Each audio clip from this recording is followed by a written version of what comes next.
சரி, இப்போ நம்ம விக்கிரவாண்டி மாநாட்டுக்கு போவோம். அந்த மாநாட்டில் நான் என்ன சொன்னேன்? நம்மளுடைய அரசியல் எதிரி யாரு? திமுக. நம்மளுடைய கொள்கை எதிரி யாரு? பாஜக. அன்னையிலேருந்து இன்னி வரைக்கும் அந்த ஸ்டாண்டில் ஏதாவது மாறணுமா? இல்லையே.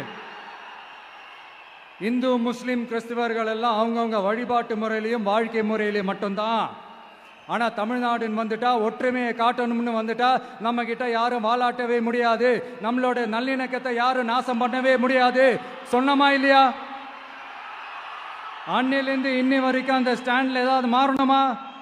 ஒரு இன்ச்சு கூட மாறலையே.